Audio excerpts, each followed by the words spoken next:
we see that the women are mentioned equally over here. Wives of the Prophet ﷺ, his daughters, or other believing women. So if the wives of the Prophet ﷺ observe this ayah in a particular way, does the same instruction go to us? Does it? Does it or not? It does. Clear? The way they followed this ayah, the way they implemented this ayah, we also have to implement the ayah in the same way. We cannot say, no, it was only for them. Because the women are mentioned together over here. Now, how did they implement this ayah? There are many, many ahadith which tell us about how exactly they used to implement this ayah. We learned, for instance, that Aisha radiallahu anha, she mentioned that when the women would be traveling with the Prophet ﷺ, the male riders would pass us while we were with the Prophet ﷺ in the state of ihram. And remember that in the state of ihram, a woman, she's not to wear a niqab. Okay? There's a difference of opinion with regards to this. Some say she has to, others say she does not have to. There is a difference of opinion. Okay? But Aisha radiallahu anha, what did she say? That we would be riding, and the male riders, they would pass by us while we would be in the state of ihram. And in the state of ihram, we would not have our face covered. So when these male riders would pass by, we would lower our loose scarves over our faces. What did she say? We would lower our loose scarves, meaning our jilbab, which we had on our heads, we would lower them, yudnina alayhinna, min, part of. To cover what? To cover that which is still being exposed. What was being exposed? The face was being exposed. So we would lower our loose scarves over our faces. And when they would pass, we would once again reveal our faces. Why? It's convenient, isn't it? That when there's no man surrounding you, when there's no man around you, then you can show your face. Why? It's easy to breathe. It's easy to enjoy the fresh air. Okay? So whenever the men would come, they would lower. And when they would pass by, then they would expose the face again. And there are many other ahadith which show to us as to how not just the wives of the Prophet ﷺ, but also the women of the believers would practice this ayah. We learn from a hadith that a woman called Khallad came to the Prophet ﷺ with her face veiled. Was she a wife of the Prophet? No. Was she a daughter of the Prophet? No. Who was she? Nisa'il Mu'mineen. What did she do? She came to the Prophet ﷺ with her face veiled in order to inquire of her son who had been martyred. So after a particular battle, her son had been martyred, so she came to the Prophet ﷺ asking about her son. So some companions, they remarked that you came to ask of your son, yet you are still veiled? Like, how come you're coming and you still have your face veiled? Because typically when a woman has lost her son, she's overcome by emotion, she's not thinking properly. The first thing that she loses is what? Her hijab. So they were amazed that you've come and you have your face covered. She replied, if I lost my son, I do not need to lose my modesty. I lost my son, but I do not need to lose my modesty. So the wives of the Prophet ﷺ and the women of the believers, what did they do? يُدْنِينَ عَلَيْهِنَّ مِنْ جَلَابِيبِهِنَّ. How did they practice that? They took a part of the jilbab, lowered it down, and with that, they covered what was still being exposed, i.e. the face, the neck, the chest, so on and so forth. Now, a woman's dress, what does it comprise of? It comprises of an upper garment, a lower garment, and a khimar. And this varies from culture to culture. Its shape, its form, it varies from culture to culture. In certain cultures, they have longer shirts. In other cultures, they have shorter, right? In some cultures, they have a very long shirt, right? And in some cultures, they have tight, they have short, so on and so forth. It varies from culture to culture. And the dress that a woman wears at home, generally, how is it? It's attractive, right? Sometimes it may be short even, like for instance, short sleeves, why it's easier to move about. It could be a short shirt because it's easier to move about. Similarly, it's quite possible that it's translucent. It's not really such that completely covers the body. Isn't it so? In many cultures, women wear such clothes which are completely translucent. They're patterned, however, you can still see the body through it. Similarly, it could be tight-fitting. something that reveals the body. And this is why the clothes that a woman wears inside the house, what is it? It's zinat. It's a source of adornment. It's a source of beautification. We learn in Surah Al-A'raf, ayah 26, Allah subhanahu wa ta'ala says, Ya bani Adam, قَدْ أَنزَلْنَا عَلَيْكُمْ لِبَاسًا يُوَارِي سَوْآتِكُمْ وَرِيشًا. That all children of Adam, we have bestowed upon you clothing. Why? To conceal your private parts and also as an adornment. So these clothing that you wear, these garments that you wear, what are they? A source of adornment for you, and they also cover your private part. But when a woman steps out of the house, when she leaves the house, or she comes before non-mahram men, then what should she do? She should cover this, right? She should cover these clothes. Because we have learned earlier, وَلَا يُبْدِينَ زِينَتَهُنَّ. And part of zinat is woman's clothes. And why is this so? Because the environment at home is different from the environment that is outside. The way a woman is free, she's protected inside the house, it's not the same when she's outside. In the house, the people who are over there, they are her mahram. They're related to her. They can see her. But outside of the house, they're strangers. Isn't it so? The way her father looks at her, other men don't look at her the same way. The way her brother looks at her, a strange man would not look at her the same way. This is why when the woman is inside the house, she can dress up, she can wear normal clothes, but when she steps outside of the house, what's the ruling? She has to wear a jilbab. And this is a means of protecting her. And this is also a way that she does not become a fitna for men. You understand? This will protect her, and it will also protect who? Other people. She will be secure, and they will not get tempted. This is why this ayah teaches us that what should we do? First of all, wear the jilbab. Alright? This ayah first of all teaches us to wear the jilbab. Wear an outer garment when going out of the house. When going before non-mahram men. Secondly, this ayah also teaches us to use a part of the jilbab to further cover those parts which are still exposed. Because even they are a means of beautification, attraction, sometimes fitna. Right?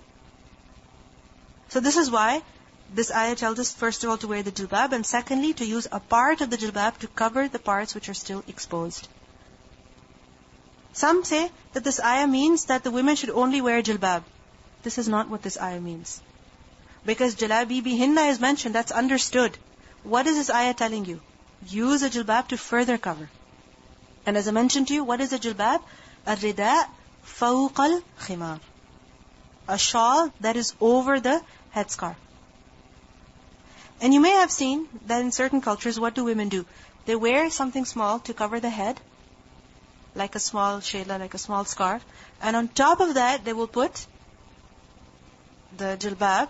And where will they put that? They will rest that on their heads. Isn't it so? If you've gone for Umrah, you've gone for Hajj, you may have seen many women wear their hijab like that. And this is the proper way of doing it actually. Why? Because the jilbab is what? One long, big piece. And what does it do? You put it on the head, and with that you cover not just the head, but you hide the shape of the body. Because the objective of the jilbab is not just to wrap. Okay? Tightly wrap. No. The objective of the jilbab is what? To hide the shape, to hide the figure. Okay? This is also the objective of the jilbab. Now, this is why this jilbab could be one piece, like I mentioned to you, like women do over there, like they put it on their heads. For convenience sake, it could also be two pieces. As long as the khimar that a woman wears on her head is long enough that it covers the shape of the body. You understand? Like for instance, if I would be wearing my hijab like this, is it covering the shape of my upper body? Is it? It's exposing my neck. It's exposing my shoulders. Isn't it so? However, if I wear it loose, is it covering my neck? Is it covering my shoulders? Yes, it is. So, how should a khimar be if you choose to wear a two-piece? How should it be?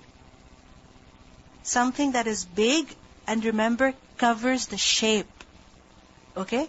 It hides the shape of the upper body as well. And the lower garment, the jilbab, the abaya is such that it also covers the clothes. And this is why you may have seen that the jilbab has evolved over time into various forms. In various cultures, people wear different types of jilbab. As long as it fulfills the conditions, it's perfectly fine. Okay? So don't think that one is better than the other. That if you're wearing a particular kind of jilbab, then you are more righteous. No. As long as the jilbab fulfills the purpose of covering and hiding, it's sufficient. It's good. Okay? Now, Ibn Abbas radhiyallahu anhu, how did he explain this ayah? Because I mentioned to you that when we understand any part of the Qur'an as to how it should be implemented, who do we look at? The Sahaba, the companions. I gave you the example of the women because this is what the ayah is. This is who the ayah is addressing, the women, right? But the men have been told to tell the women, right? So how did they explain it? Ibn Abbas radhiyallahu anhu, he demonstrated this verse and he said that Allah commanded the believing women that when they go out of their houses for some need, they should cover their face from above their heads with the jilbab. They should cover their face from above their heads with the jilbab, leaving only one eye showing. Why one eye? So that she can see. Okay? But if a woman exposes even two eyes, not too much, right? Like for instance, you have your hijab lowered down when you're stepping out in front of men. When you're facing the men, you have your hijab lowered down. It's hiding your forehead, your eyebrows, your eyes. It's perfectly fine. That is also fine. But what's the reason that he said, leave the eye exposed so that she can see? Now, there are many people who will give you other interpretations of this ayah as well. Like for instance, I mentioned to you that they will tell you that this means everything except the face and the hands. Right? And many evidences are also given. To be fair over here, I should tell you both of them. Aren't you thinking that? To be fair, I should tell you both of them. But I choose to tell you only one. Why? This makes more sense to me. Because Aisha radhiyallahu anha practiced it this way. The women of the believers practiced it this way. The companions explained it this way. It makes more sense to me. This is something that I'm more comfortable with. And something that I have yaqeen on, I feel I can convey better. And something that I don't understand, how can I convey it to you? Okay? And many people will tell you about other opinions. Many people will not tell you about this opinion. If you want to find the evidences of not wearing the niqab, many will tell you. But when it comes to understanding this ayah, many will not show you this side of the ayah as well. This is why I choose to explain this opinion only. I do not choose to explain the other opinion. Because A, I find it as something that is not as comprehensive, as logical as this explanation. Because if you look at the ayah, you just read it once or twice, it makes sense. يُدْنِينَ عَلَيْهِنَّ مِنْ جَلَابِيبِهِنَّ. What does it mean? Draw down from above to cover what is exposed. What is being exposed? The face. So hide that even. Ibn Abbas radhiyallahu anhu said that. Aisha radhiyallahu anha did that. Right? And the women of the believers, they also did that. So for me, that is sufficient. I don't need to see what so-and-so scholar said, what so-and-so scholar interpreted this as. We don't need to look at that. We just have to see what Allah has said, what the wives of the Prophet ﷺ did, what the women of the believers did, what the companions said. And that is sufficient for us. Because if you even put your hand in this discussion, even slightly, you'll get stuck. Believe me, you'll get so confused, there's no end to it. You will hear this opinion, that interpretation, this interpretation. It's an endless discussion.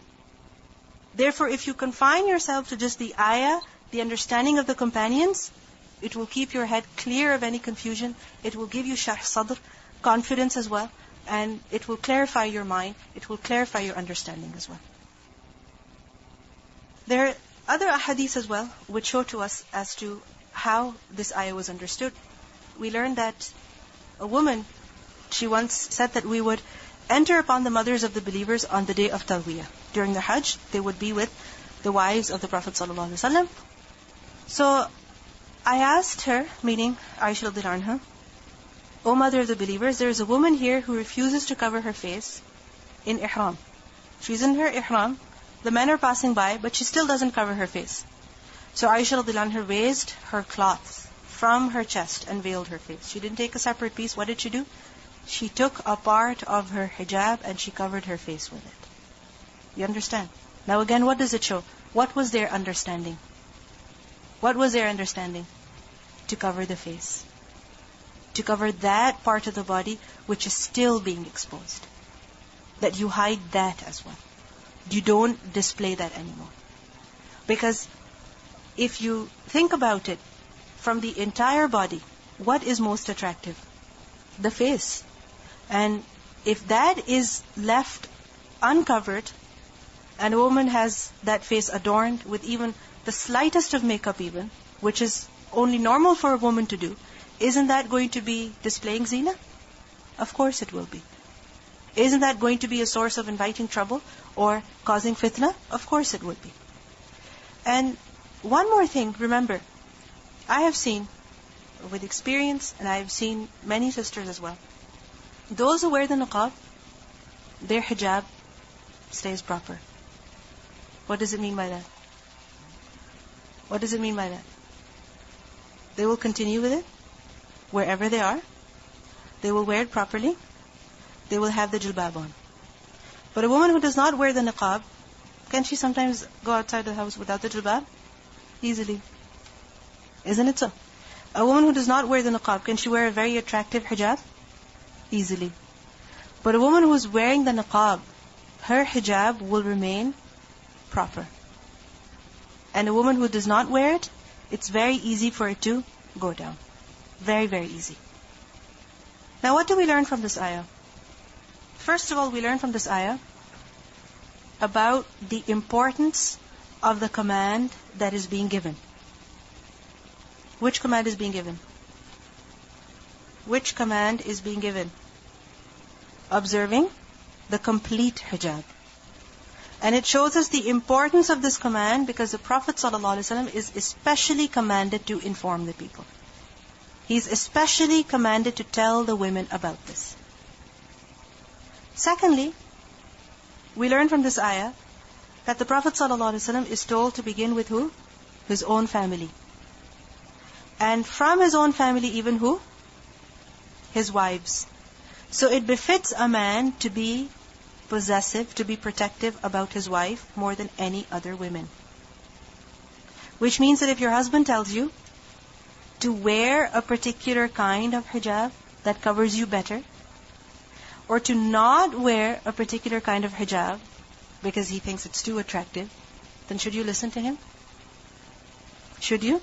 Yes. Why? Because the way he is protective about you, no other man is protective about you in that way.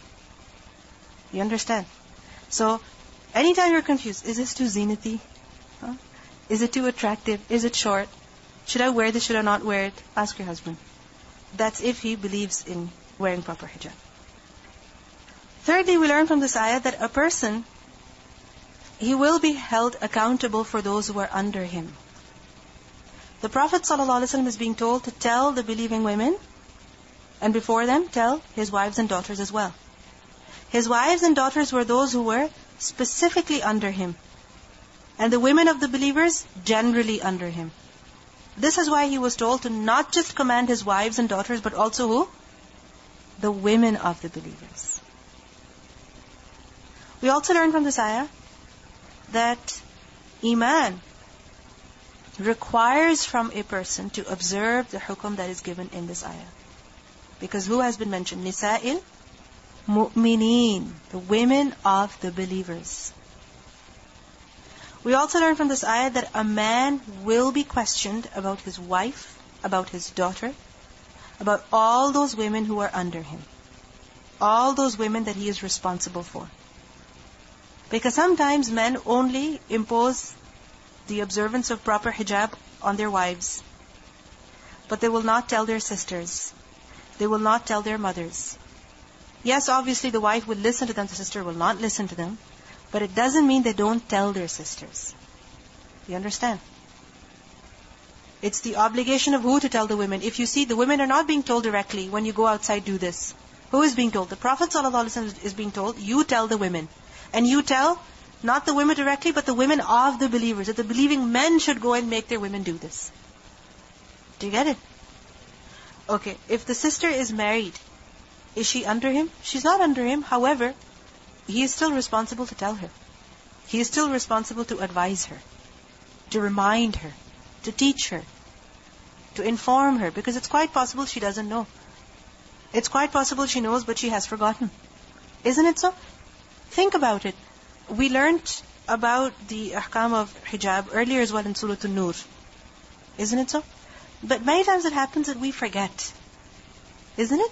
We forget that maybe this is too attractive. Maybe I should not wear this. And somebody tells you, wow, what a zinati hijab you're wearing. We forget. Maybe our friend tells us. Isn't it? We forget. We're human beings. It happens. Therefore, when you see someone not observing the proper hijab, don't just assume wrong things about them. Don't just think negatively about them. What should you do? What should you do? Remind them. Okay?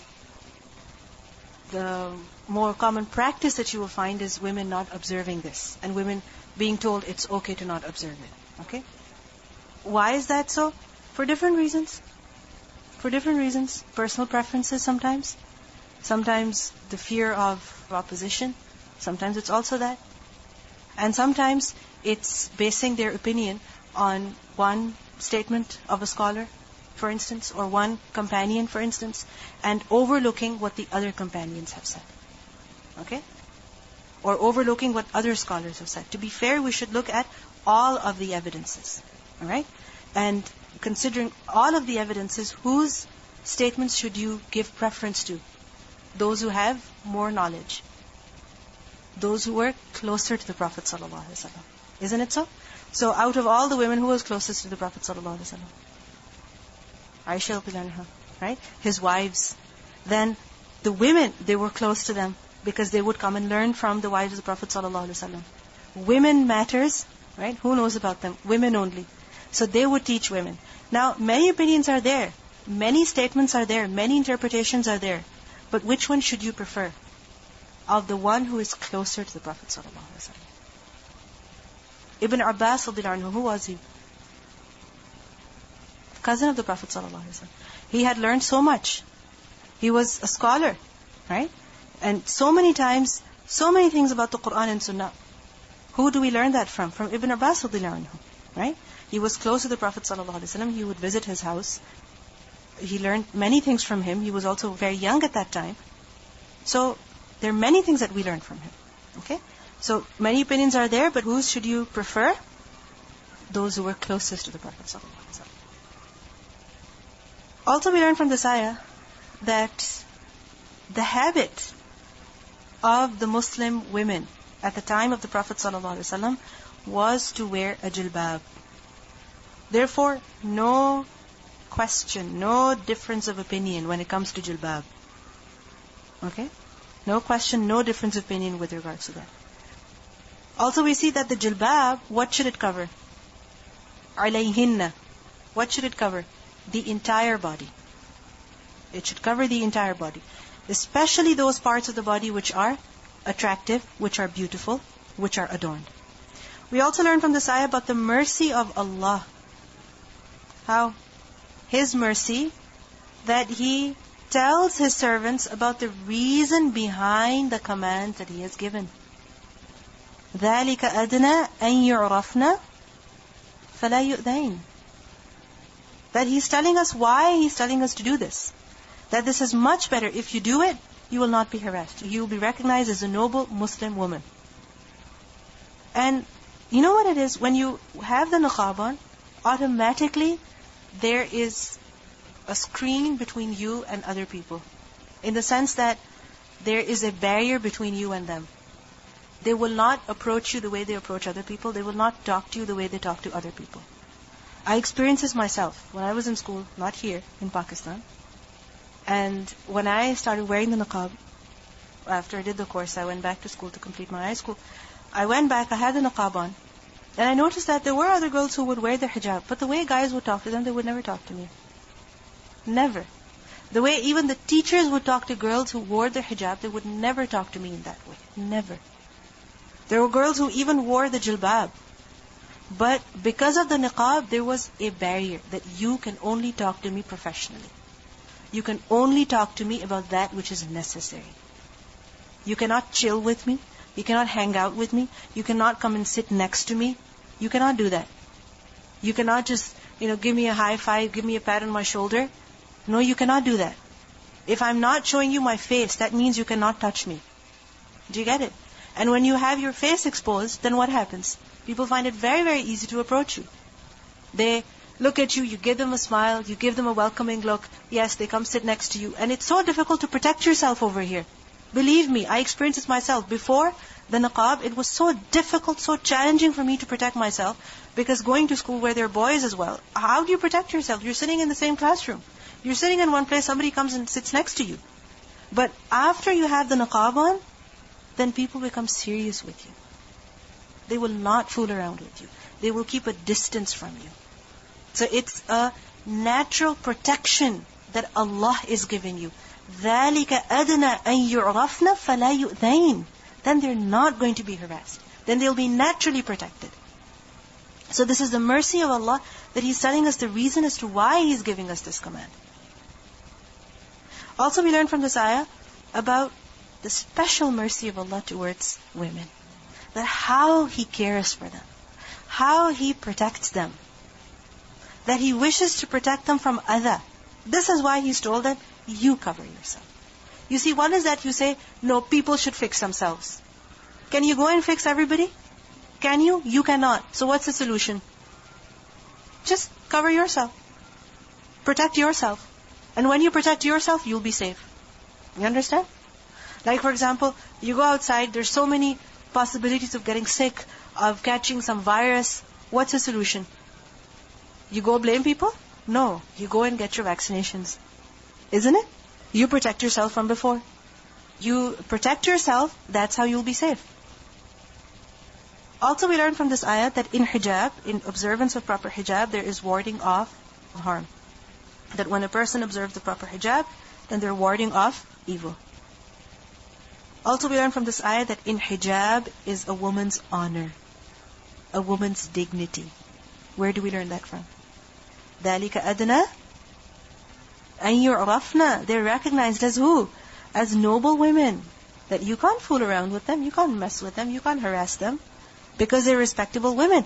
So when a woman wears a proper hijab, is she being honored? Yes. And if she doesn't wear it, then we think then she's honored. That's what we think. That if a woman wears the proper hijab, then she becomes a nothing. She becomes oppressed. And if she does not wear it, then she's liberated. But the Qur'an tells us the exact opposite. So those who say that a woman in hijab, she's oppressed, the woman in hijab, she doesn't have any freedom, this is what? A lie. It's a big lie. There's no truth to it. Because Allah says, ذَلِكَ أَدْنَى أَن يُعْرَفْنَا فَلَا يُؤْذَيْنَ. This is how a woman will be respected. Because her honor, her dignity lies in her dress. This is what it lies in. Yes, it lies in her character and her behavior as well. But how will she be? What's the first impression? What's the first impression? Her hijab. That shows that she is an honorable woman. She is a dignified woman. She's not like any other woman that you can mess around with.